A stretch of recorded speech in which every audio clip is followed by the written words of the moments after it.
Those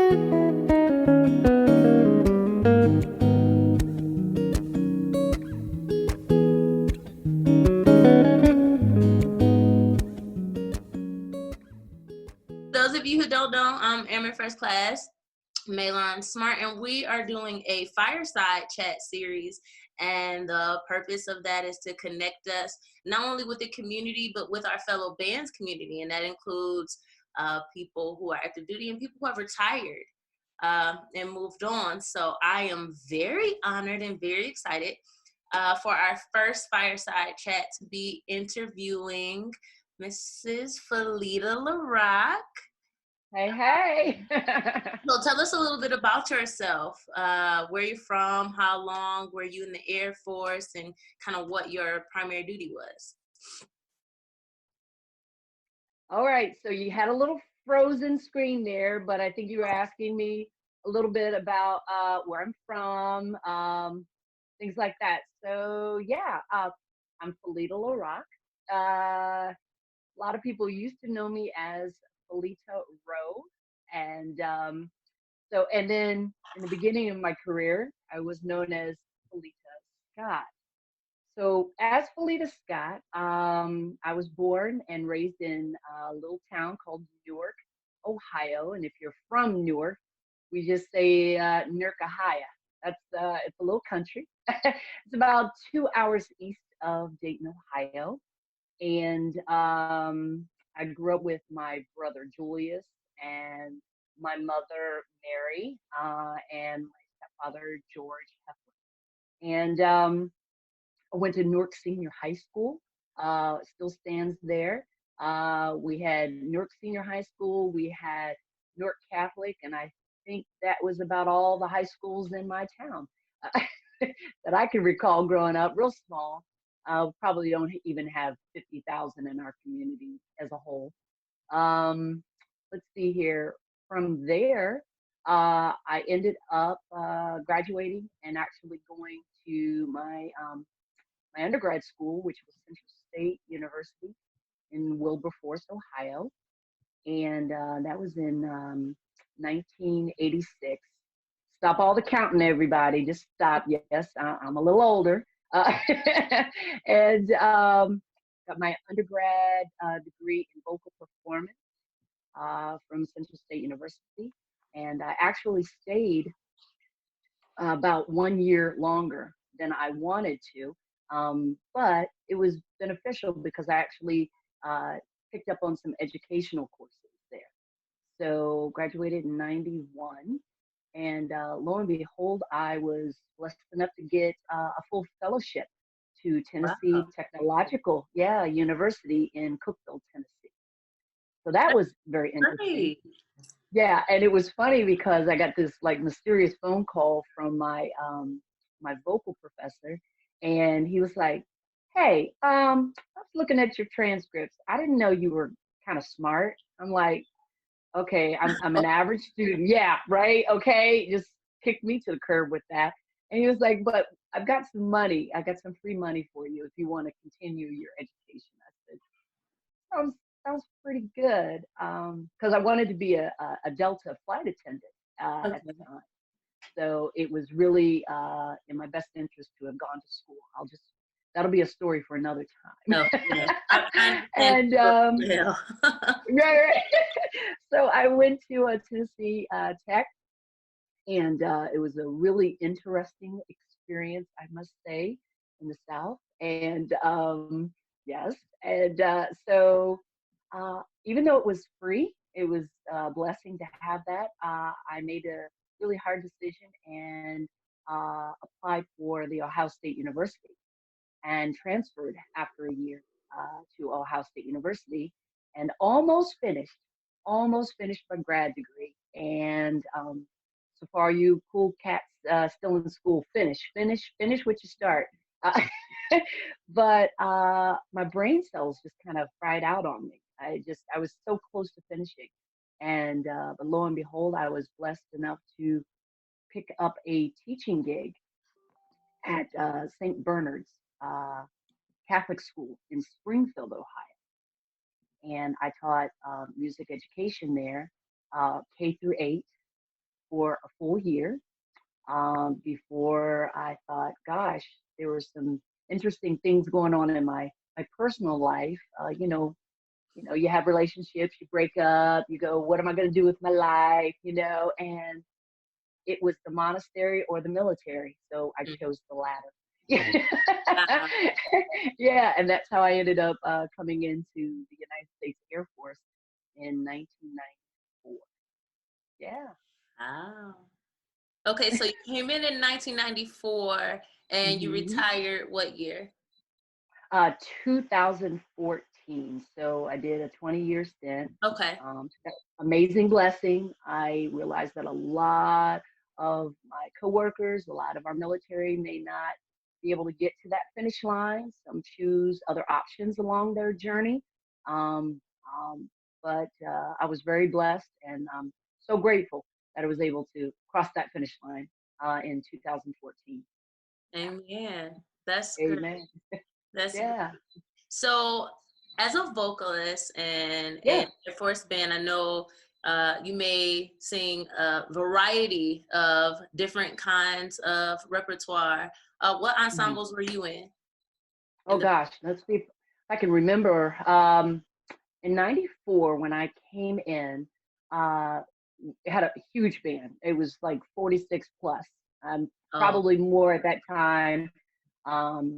I also was privileged enough to be not just one of like two or three singers. We had like six, seven, eight singers at the time, and it was beautiful. Talk wow. about harmony, Good right? Oh harmony. yeah. Oh right, exactly. And that was really cool.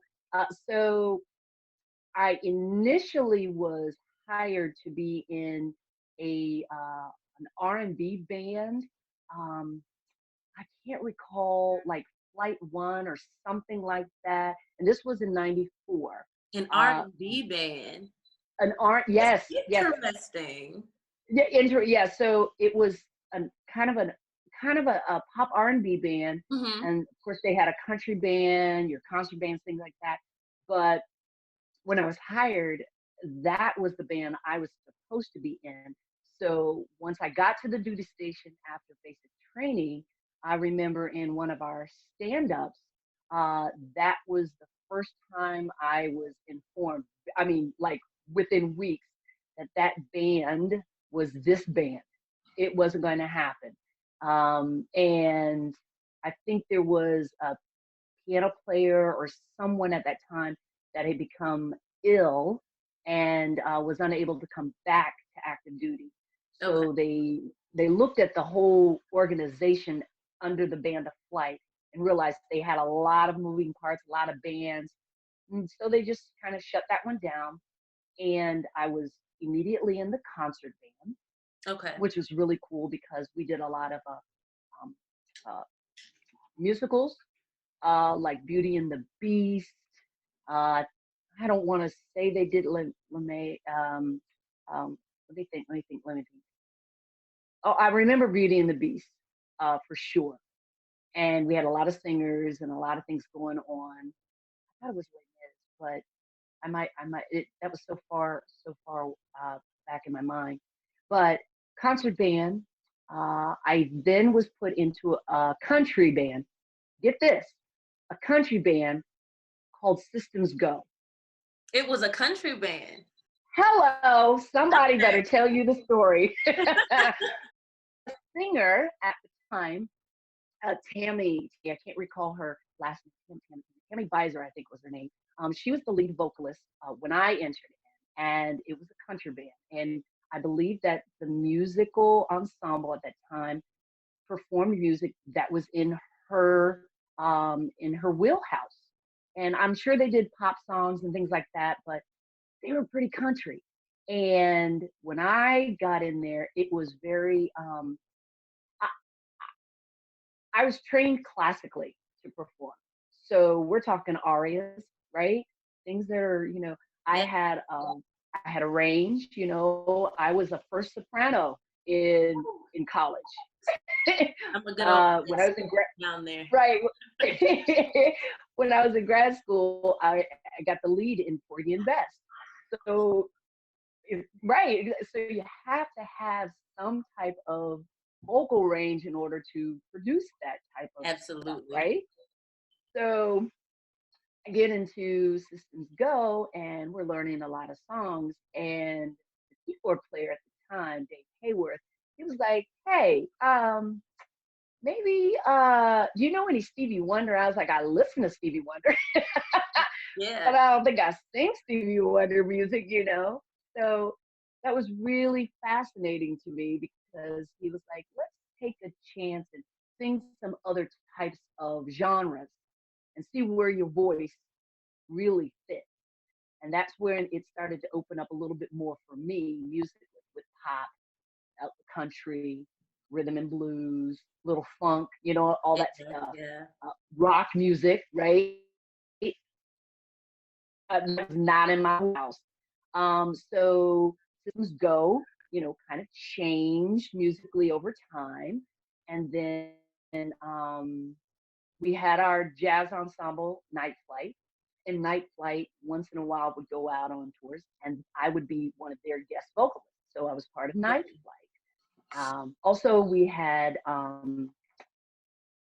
Prism was a group that it was short lived, but it was a powerful group. It kind of was derived from Night Flight, a lot of those Hmm. instrumentalists. And then I was out with Prism for a while. Anytime Right Brass needed a vocalist, they would pull me in as well. So from concert band, Systems Go, Night Flight, Prism, and guest artist for guest vocalist for Right Brass, Hmm. it ran the gamut with the groups. Right. A lot of different, and I had to learn. I had to learn a lot. I may have been 25, 26 years old. Hmm. It's kind of like that cutoff. I was old girl coming in. I had to I was learn. 27. Oh, there you go. Yeah. So it took a lot of listening to these professionals around me and pulling at their ears, going, how do I do this? How do I sing? You know, somebody's throwing you Janis Joplin in your face, and you're like, I'm sorry, who is she? Ooh. They're like, well, first of all, yeah, right. Yeah. Okay, so now the history lesson as a vocalist start to unveil, right? Who Right. is she?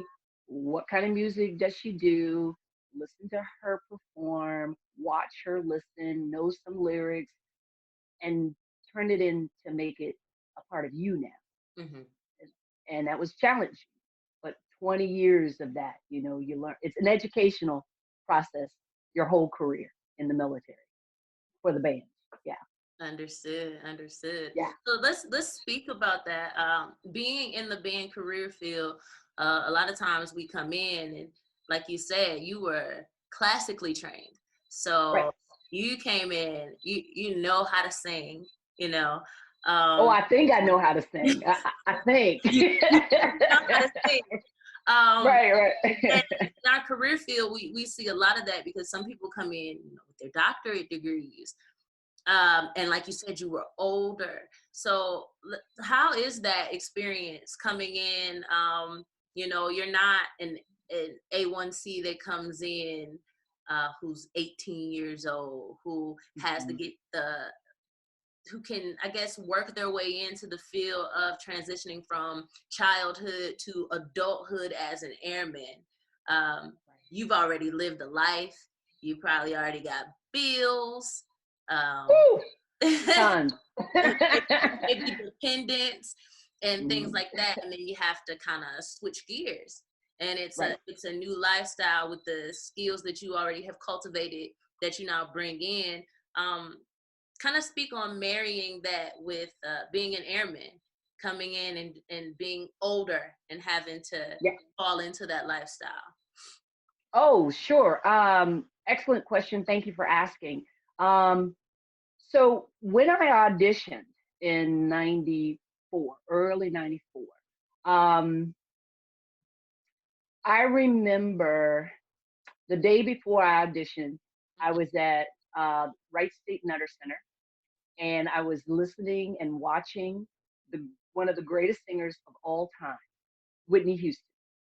So Whitney, right? Okay, so I'm in the fourth row watching this icon on stage at the Nutter Center. She was kind of newly married to Bobby Brown. You know who he is. And they had this little daughter named Bobby Christina. Yes. And I am in awe and I'm soaking it in. And I'm thinking, okay, I've got this audition for the Air Force Band of Flight at Wright-Patterson Air Force Base tomorrow. Now I'm pumped. And I realize I'm not Whitney, but I've got to be the best me that I can be in this audition. Mm-hmm. At 25, 26 years old, I've got, a degree and a half under my belt. I'm only performing classical stuff. And I'm coming into this audition. There's one vocal slot available, one. I don't know how many other vocalists there were weeks prior, but on this day, there were two of us auditioning for this one spot. And this young lady recently retired not so long ago. And her name is Allison. Allison Jones, current Allison Jones, yes. I know And Allison. she and I were blessed enough to audition on the same day. Now, Allison giving this Airman First Class, 18-year-old versus someone older being in the world a little bit. That was Allison and I. Mm-hmm. She was straight from high school, 18 years old, bubbly, bright, beautiful smile, big voice, and her background, a lot of Broadway musical stuff, right? Not in my wheelhouse. So she brought something completely different that I had, and she was fresh out of high school, just graduated, and here I am a little older, a lot older. So you've got one vocal slot, and you've got these two young ladies coming in vying for this. Mm-hmm. So you've got a commander, you've got a vice commander, and I'm certain that the commander absolutely wanted both Allison and myself. I don't think the vice commander was too keen on me for whatever. Maybe I was too old, maybe too much of this. I don't know. But he did not. I don't recall him caring for me at all. But he really, really appreciated what Allison was bringing to the table. Mm-hmm. And all I can say is I was asked to kind of stand by for a call, possibly. So weeks had gone by, and I got a call that they wanted to accept not just myself, but Allison.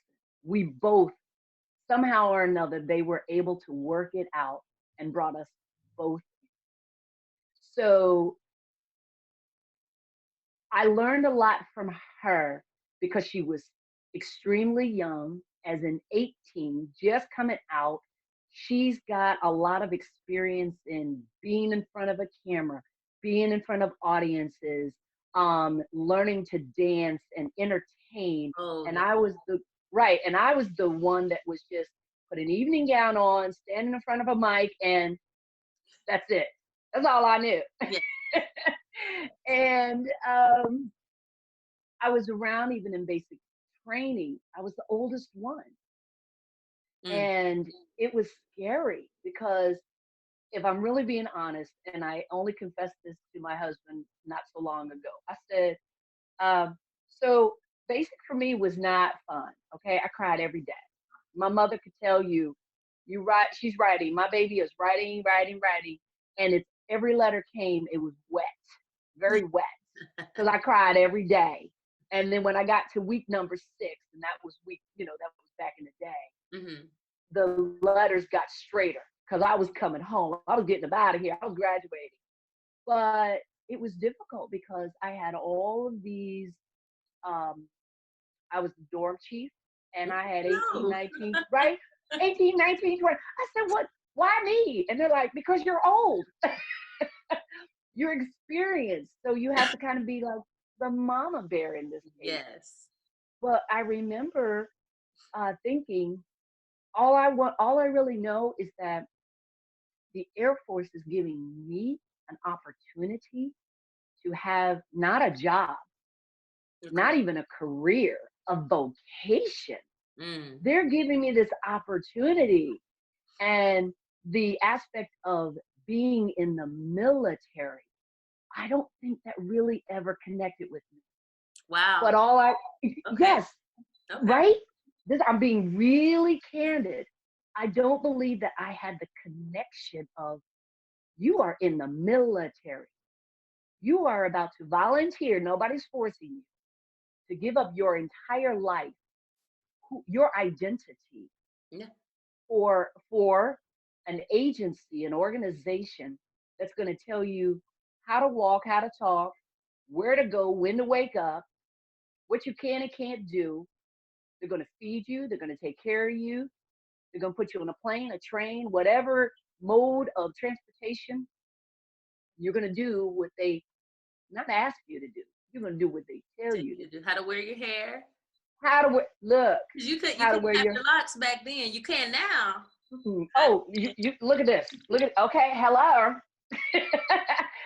But even back then, um, I had to learn how to relinquish that control to them. Mm. That was my choice. Mm-hmm. But out of all the branches, and I've only been in one, the Air Force took amazing care of me. They they made sure that I was comfortable in Yes. my own skin. Because I don't know if you know, I look a little different than most people, And especially when it.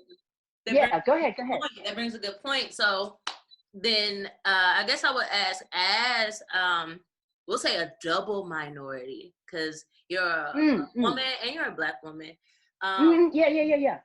and we're in Ohio, and we know a lot of the crowds that we play for, we'll be the only one there out of hundreds of people that look like we do. Solo. Yeah. Um, can you kind of speak to that, and even military wide, Oh, yeah, yeah, yeah. especially when you're, it's a different thing, I guess, when you would be higher or lower ranking, different Uh-huh. hurdles that you have to cross, different things that you see. Can you kind of speak to that as a Black woman in the uniform, as a Black woman vocalist in the Yeah. Air Force? What was it, your experience there? Oh, absolutely. Okay, so when I came in, all I can tell you is I remember when I walked into the Air Force Band of Flight building. All I know is that I just received a lot of love. I'm telling you, that's all it was when I walked in the door. People wanted to help take care of me. Where are you from? Who are you with? At that time, when I first entered, I was not married. So Mm-hmm. that's Felita Scott. I was not married. Um, and I remember this is a prime example of something that my professor at Central State would always would always make this statement. People see you before they hear you. Yeah. Now I'm thinking, okay, yeah, I've been trained, but also I'm now doing things like our national anthem. Okay. Right. Okay. I'm doing our national anthem and I'm learning how to sing it in I would like to say, in a complimentary, professional manner Mm-hmm. because I'm not Felita. I Mm-hmm. am part of the military, the Mm-hmm. United States Air Force Band of Flight, and I am honored to be wearing this uniform. That's what you should see first. So my very first performance was the national anthem. I walked into the Hope Hotel Conference Center, Yes. and it was a packed house. And they were like my point of contact, my POC. She met me in the atrium, and she says, "Oh, she says hello, hi," and I said, "Hello." I gave her my rank, gave her my name, who I was affiliated with. And she goes, "Oh, you're the singer," and I said, "Yes, ma'am, I am." I said, "It's an honor. This is going to be my very first time performing for you. at Wright-Patterson Air Force Base, and I'm very honored and very privileged to be here to be able to do our national anthem before you today. And she just kind of cocked her head to the side and looked at me, and she said, and I know this just, she was thinking, God is my witness, I'm not lying. She just started thinking, and she went, um, well, this isn't coming from me, but no, God is my witness. She said, this isn't coming from me, but um, I know Whitney Houston, and well, if you could just kind of sing it proper, we really greatly appreciate it. It Oh. went, it went through me, and then it stopped because I'm very nervous, and I tried to process what in the world did What is she just proper? say. Mm-hmm. I didn't understand that because I was wearing a military uniform. You should see my uniform And before know you that it's see gonna be me. proper. So when I got to the podium and they introduced me and I sang, you could hear a pin drop, and you should when it's the national anthem. And as always, I immediately exited with the honor guard, and I was on my way out to the parking lot. And this woman ran after me, and she said, "That was you? You sang national anthem like that?" And she was just like, I've never in my life heard anything more beautiful. And she goes, thank you so much. I'll make sure and let your supervisors and your commander know you represent the Air Force very well. Thank you so much. And she was just rattled. And I thought, why are you rattled? Um, Mm-hmm. the uniform is supposed to let you know that I am a professional. Now, some of us are singers, and some of us are singers. And some of us can sing in tune, and some of us, well, we have trouble. But we learn along the way, Right. right? There are levels. I'm not saying I was a great singer. I'm still not saying I'm a great singer, but I knew what my role was. Mm-hmm. I'll give you one more example of being in this body that God blessed me Mm-hmm. with all this beautiful melanin. Yes. Uh, I was in our National Museum of the United States Air Force, and it was a massive event. And we had all of our wonderful, wonderful guests from around the world coming to the museum. And there was an event that I was requested to perform the national anthem. And I walked through the modern flight hangar, and there was a little old lady, beautiful lady. She says, "Oh my, I love your uniform. What do you do?" And I told her I was a vocalist with the Air Force Band of Flight. And she goes, "Oh, what are you going to do?" And I said, "I'm here to sing national anthem today." And I said, "Stick around. You'll hear it all over the hall here." And she looked at me and she said, "Now look, you better sing it right. Ooh. I don't want all of this. I don't know what you people do, Aw. but I want it done right." And again, it was that, oh my gosh, I've got to compute this, right? And you must But I'm always a person, be polite. Yes. always be polite because this uniform is what I am representing. And yes. But there is a soul behind this uniform. Yes. There is a professional behind this uniform.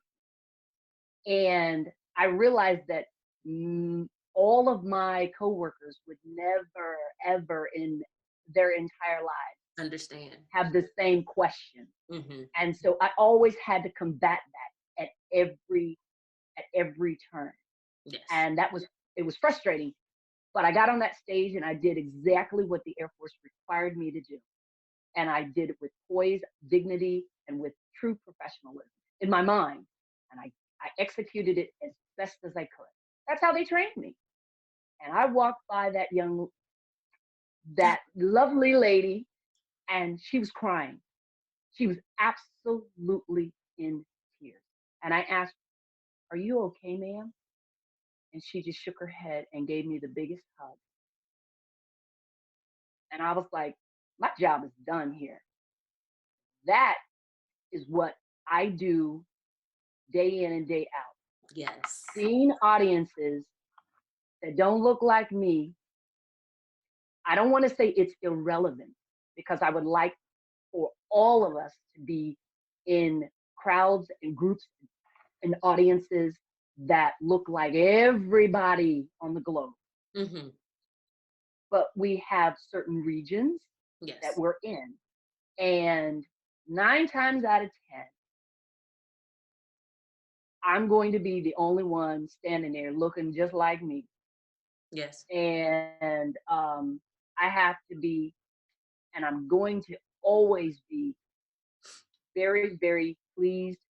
And I'm not a prideful person, but I'm always going to be proud of who I am because I know whose I am.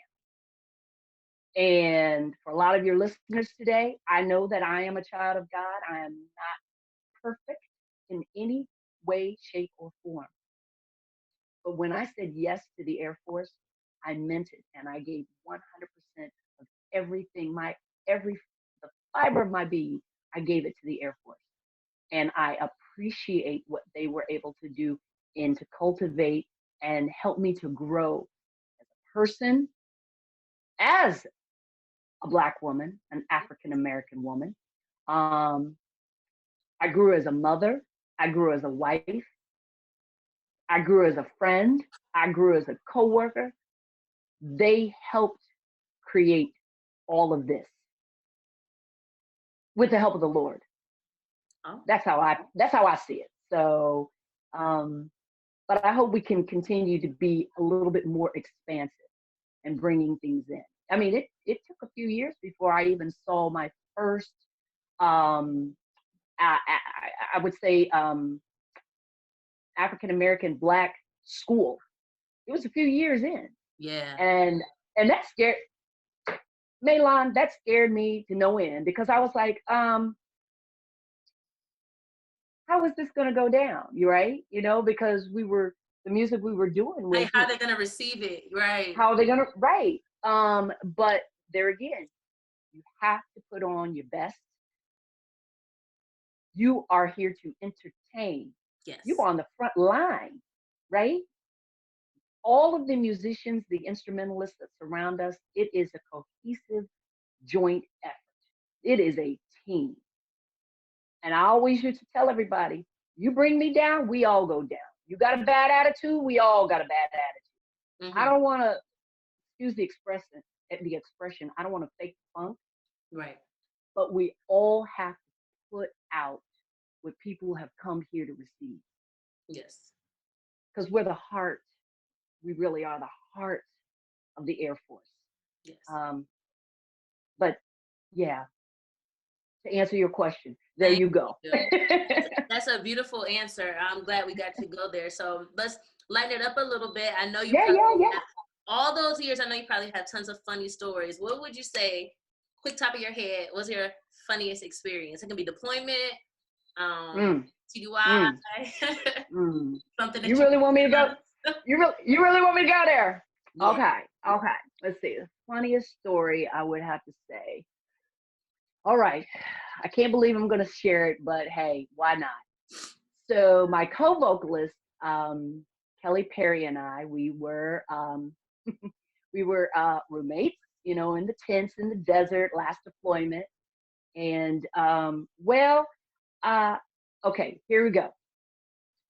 Sleeping in our bunk, right? And it's like middle of the day, I think. We got a little time before the concert that night, and I was having a dream. I was having a dream. Um, Gosh, if I could remember this actress's name, oh, it doesn't matter. But I remember this particular dream, this actress, and she was with a child, and her water had broken. And I woke up, and I was like, oh no, I've got to go to the facilities. Knowing that I'm in this tent in the desert and the facilities are way over there somewhere. And I woke up and I said, Kelly, Kelly, Kelly, I gotta go to the bathroom. I gotta go to the bathroom. And she's like, "We'll go to the bathroom." I was like, "No, no, no, you don't understand. I can't get up out of my bunk. Like, I have to go to the bathroom now." And she was like, "What's wrong?" I said, "I don't know. I just woke up and I thought my water broke, but I'm not pregnant."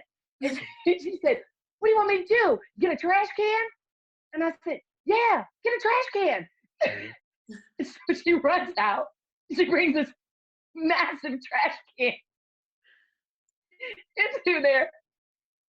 And I said, "Turn around." She goes, "I'll turn around." And she took a big blanket. She put it up right there in the tent, in the trash can. There you go. What happens in the Funniest desert? story ever. I've never told that story in public in my life, but Kelly, she saved my life. Kelly's probably gonna see this and crack up. You know how Kelly laughs. She's probably Yes, that was for you, Kelly. That was straight up for you, girl. That's hilarious. Okay, I have a few more so we don't run out of time. Sure. Two more questions. How do I want to? What would you say the biggest impact of Air Force bands is on the community, for the community, and also within internally in the Air Force as well? I know a lot of people always ask questions. Well, really, what is the point? What is the bigger purpose of your job? You know, when you have people out here in the ER saving people, like right now, for example, you know, you have our first responders, you have our pilots and our mechanics, and then they look at us and they're like, okay, well, what's your purpose? What would you say is our biggest purpose within the Air Force and the community as well? Absolutely. Well, community involvement, it happens within the uniform as an active duty person, and hopefully it transitions into the area of retirement, like for myself. And our Air Force bands, even as small as we have become over the decades, small, we are just as important and viable as we were when it started in the early 40s with Paul Shartle. Now, dear friend of mine, God rest his soul, he is the reason why you and I and all of us are in the band, because he started this whole thing here at Wright-Patterson.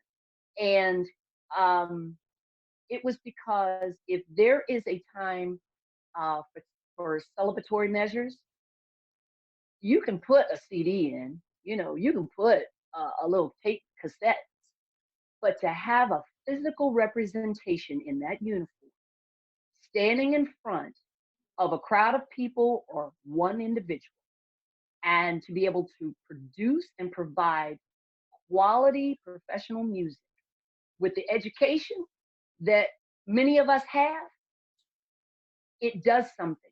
It affects us not just in our ears, but in that heart. We're talking those promotion ceremonies. We're talking Air Force balls. We're celebratory, right? We've got all the tattoos that we've done over the years. And then we take those celebratory fashions and we put it into the community. I know right now, during this really, really trying situation we're all going through, it's global, we're all going through it. Even during this, we have work to do. We have made a commitment to say, yes, we still are standing with our community in good times and in bad. And even though it's through music, we are here. Do you know that I am certain, and it's very sad to say, that as many lives that are being lost because of this contagion of a virus, we have veterans that are losing their lives. It's just not our civilian sector, but it's our veterans. We may even have active military personnel that may be possibly losing their lives along this journey. Yeah. And it's tragic. And if we can make it more intimate and more meaningful when it comes to not just a national anthem being performed, but that of taps when it is played by an authentic musician, not a CD, not, there's a video, but a real live person. There's a connectivity. What we are still able to do in the Air Force as um, vocalists, as instrumentalists, as musicians are going to keep the heart of our community breathing.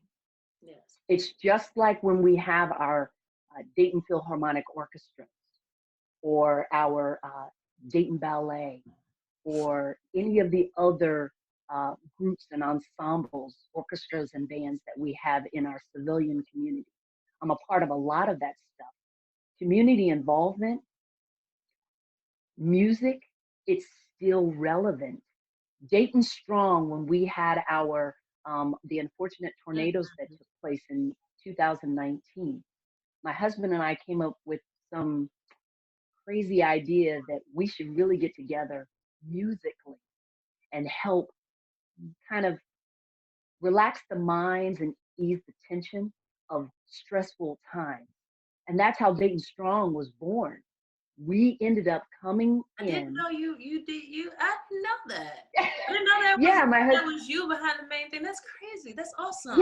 Yeah, we were just sitting there the Sunday after that tornado took place, and it was right before church, and we're writing down some things, and he's like, Felita, you've got, because of your military background, because you are a vet, because I'm a vet. That's what he's telling me.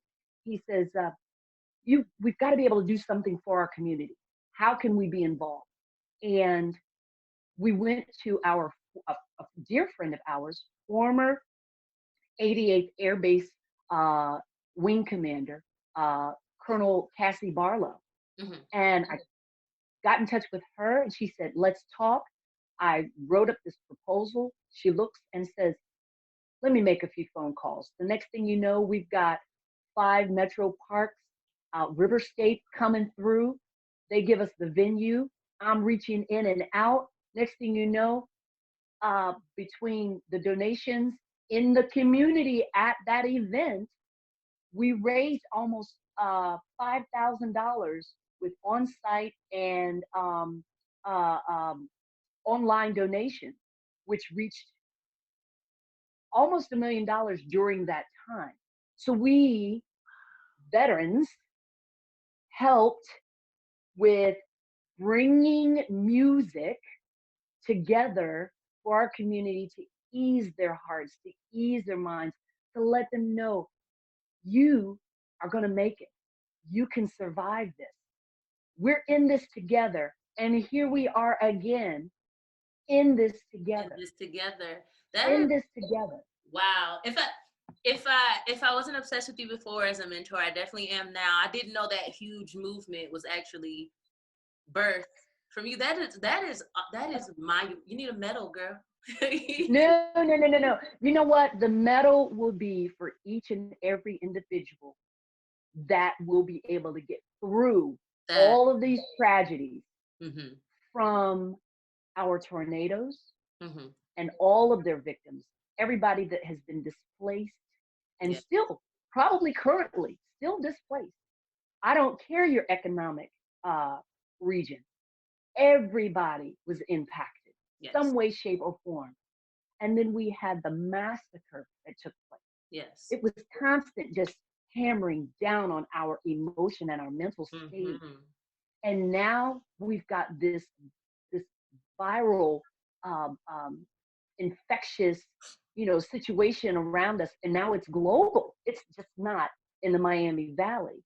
So what we do, active and outside of that, as musicians, as singers, songwriters, instrumentalists, it's really important that we stay in front of this and remind our community we are in it to win it. We're never going to back down, slow down, or shut down our mission, right? Excellence in all we do. That is the bottom line. So for you, for my own family, it's imperative that I express to you the love I have for my Air Force, the love I have for Wright Pat. That's why we're still locally in the area. My husband, he is our videographer, photographer at our National Museum of the United States Air Force. So if you've never been, now's the time. Get online, check that out. Check out our Wright-Patterson Air Force Base Band of Flight websites, because I know that you guys are cranking out all kinds of stuff all week. Look, we may be working from home, and look, I know today, right, working hard. You are working hard. And look, even though we are professional, what do they say? I think today is pajama day. Wear your pajama day. It's National Pajama Day, if you didn't know. So we say professional at the top, and look, party at the bottom, PJs, okay? We got that, okay? But no, I will always support my military. I don't care what branch of service. You all have laid down, the people of the past have laid down a foundation for us to stand upon and build upon. And I'm old school and I'm already outside of that uniform, but now I pass the baton on to you. And now you take it. Hey, it's yours, sister. You take it and you run with it, because there are a lot of young people that have no idea we exist. Yes. Oh, what do you do for a living? I'm in the band. I'm in the Air Force Band. What is that? You do?